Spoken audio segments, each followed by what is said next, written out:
Hi, welcome to the MacGyver channel on YouTube. Today is July 31st, 2014. We're going to do another entry into our Perilous Times of the End series, and we're going to start off with a story about a shooting in Cumberland County, North Carolina, around the Fayetteville area. We're going to start with the video clip here from WRAL. After a shootout where 3 people were killed, including a 10-year-old boy. Thanks for joining us. I'm Jackie Hyland. And I'm Gerald Owens. Investigators say a man fired a high-powered rifle into a home in Cumberland County after a domestic dispute. WRL's Brian Mims is live at Cape Fear Valley Medical Center where the deputy is being treated tonight. Brian? Gerald, the sheriff's office has not released the names of these 3 deputies who were injured, but one of them remains in critical but stable condition here at Cape Fear Valley and is expected to recover. As it happens, Sheriff Moose Butler was attending a conference in New Bern discussing officer-involved shootings when he got the call. This call came in just before 7 o'clock this morning.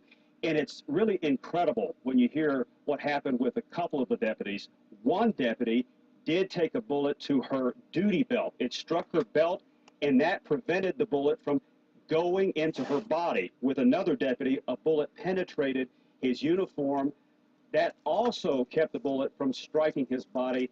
Their injuries could have been considerably worse, but as it turned out, they just had minor injuries. And another deputy, while involved in the foot chase of this suspect, had a bullet graze his head. So 4 deputies were involved here. Only one is in critical condition, and certainly a community's prayers are going out to him. Let's walk you through what happened here this morning when the chaos began just before 7 o'clock. It all began with a 911 call. A woman said she had been in a fight with her husband, 41-year-old Andrew McKellis. He pulled a gun on her, chased her with a knife, Valerie McKellis said. 2 deputies responded to their home on Bramblegate Road, but then they were diverted 4 miles away to New Moon Drive. Valerie McKellis had escaped to her father's home, but the sheriff says her husband showed up in his truck and fired 30 rounds from an assault rifle into the home.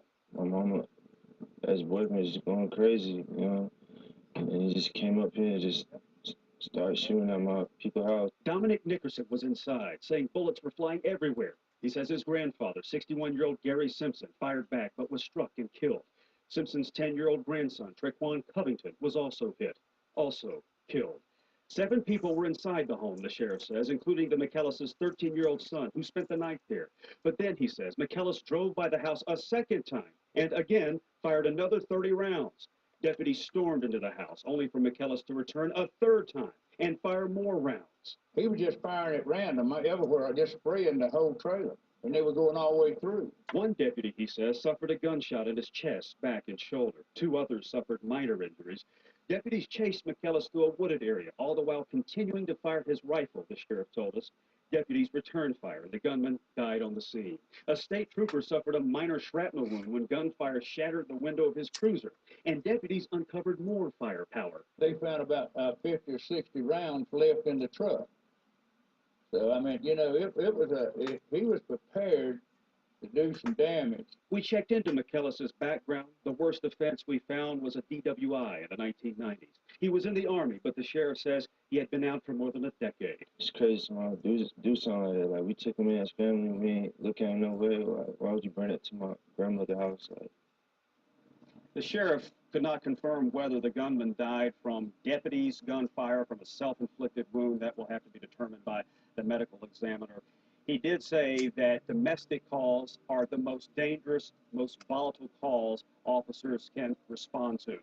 And now a community is praying for the speedy recovery of this deputy and for that family who lost a granddad and a little boy. Jackie. Brian Mims in Fayetteville. Thank you, Brian. Right, so definitely a tragic scene. We just still getting new information about it. We don't really know the full details of everything that went on.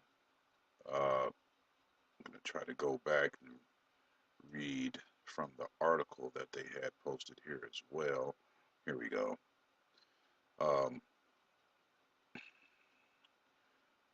Again, 3 bursts of gunfire Andrew McKellis fired more than 60 rounds from an AR-15 into a mobile home Wednesday morning, where his estranged wife, 13-year-old son, and other family members were inside. When McKellis returned to the home a third time, county deputies were inside tending to two family members struck by bullets. McKellis then fired more rounds into the home. One deputy was struck in the chest, back, and shoulder. He's doing great at this time, even though he's in ICU. His vital signs are good, and we're real happy about that. McKellis also fired at deputies outside the home. Um, Butler did not release the names of the three deputies during a Wednesday afternoon press conference as he detailed the early morning shootout. He was prepared to do some damage, as referring to McKellis, the shooter. The chaos that erupted inside Crystal Springs Mobile Home Park, located near Hope Mills, began 4 miles away at McKellis' home on Bramblegate Road. There, Butler said McKellis attacked his estranged wife Valerie with a knife and gun. She was able to get the gun from him, then escaped to her father's home on New Moon Drive. Her husband followed. As deputies responded to Bramblegate Road, they were rerouted to New Moon Drive, where Andrew McKellis was standing outside the home of Valerie McKellis' father, shooting into the residence. He was just shooting, he was just firing at random, just spraying the trailer, Butler said, and the bullets were going all the way through. Valerie McKellis and others, 5 others, were inside. McKellis knew his son was in the home where he had spent the previous night. Butler said the teenager was there to escape his parents arguing, said Ronnie Mitchell, legal counsel for the Cumberland County Sheriff's Office. Um, so still more details coming out about this. Um, yeah. So again, they're stressing the he came back 3 times and fired 30 rounds each time from an AR-15, right? And he is uh, ex-military, so we'll see, what comes out of the story about that. But I'm sure there's more here than what we're being, what then. I'm sure there's more to the story than what we've got, right now. It's probably more by just looking into the names and the addresses. New Moon Drive is an uh, odd name for a street, but okay. And um, okay. In our other story here, we've got in Saco, Maine, a family that just returned home from a cookout at their apartment complex Saturday night. Police said when the father took a pump action shotgun from room to room, killing his wife and children as they lay in bed and then taking his own life. Maine State Police said Monday that they believe Joel Smith shot his 12-year-old stepson first. Before moving on to the bedroom of his 7-year-old son, he killed his wife and 4-year-old daughter in the master bedroom, authorities said. His body was found on the floor next to his wife and daughter beside the 12-gauge shotgun. The victims, some who had multiple gunshot wounds, were identified as 35-year-old Heather Smith, Jason Montez, Noah Montez, and Lily Smith. Again, um, just inside of a week, another, you know, 3 children dead. Um, Ages similar to the Philly carjacking story that I had posted last week.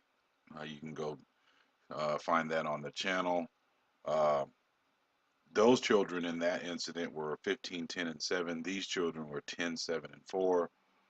Um, the article here says, as the city of 18,000 of Portland reeled, police said Joel Smith did not leave a note that might indicate a motive for the slayings. Um, Sergeant Chris Harriman of the state police said at a news conference that Smith was said to have been financially troubled and suicidal. Okay, so here's a little video we'll play of that.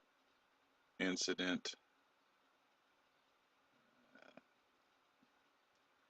I mean, It's Olive Garden's first ever Alfredo oh, 3 course. It starts with our got famous a Alfredo commercial. made from scratch. So, but you know, it's hard to say that if it's something else, or you know or if or if they're satanic. We don't really know yet, but we got to do some studying into the names and the addresses. uh Neighbors struggled to make sense of the shooting deaths of a family of five in Maine. Three children, ranging from ages 4 to 12, were among the victims discovered Sunday. I love those children like they were my own, and they'd play outside over by the mailboxes. The grisly discovery was made after a family friend contacted an apartment complex worker to express concern for their well being. The worker entered the apartment, discovered one body, and immediately called police. We don't think at this time that there's anybody else involved except for the people that were in the apartment. We aren't looking for anybody. Police said the bodies were found in three bedrooms, along with a firearm believed to have been used in their deaths. Investigators do not believe anyone outside of the family was involved in the shootings. I mean, people have arguments and whatnot, that's fine, but something this tragic, especially for the children, there's no reason for the children to have been involved. Officials said autopsies were scheduled for Monday and the investigation is ongoing. Matthew Burgoyne, Associated Press. so I mean, we're having incidents happen at a very fast pace. It seems like just a sad bit of news. It all boils down to one thing. Our adversary, the devil. He only has, you know, his goal, his end game is to steal, kill, and destroy. Other guys are gonna tell you all this stuff. Well, it's about this or that, or there's the agenda to take guns. It's all of those things that, and I believe that they're true. They will use these types of incidents as no doubt to further, you know, their own agendas. But the bottom line of it is that children, were killed, innocent people were killed in both incidents, uh, and it's just sad because the culprit behind it is always the devil, because that's what he's about, is to steal, kill, and destroy. And the reason he does those things is because he hates you and me. He hates humanity because he knows that as long as we're alive and uh, have the voice to say, Lord Jesus, forgive me of my sins. I recognize that you are the only way to salvation. The only way to the Father is through you. I accept you as Lord and Savior and ask you to come into my life. We have that ability still, but he doesn't. He doesn't have the ability to be next to, the Father in heaven any longer because of his rebellion against the Most High. So his end game is to take as many of us along with him to hell because he knows where he's going. So he lies and deceives the entire planet to believe that he doesn't exist so he can trick them into going to hell with him. Let's not forget who our enemy is. We want to pray for the families of these people and the victims that in both of the stories that we've talked about today in the video. And I want to thank everybody for watching. Please like and subscribe to the channel. Uh, Tell your friends. And until next time, may God bless you.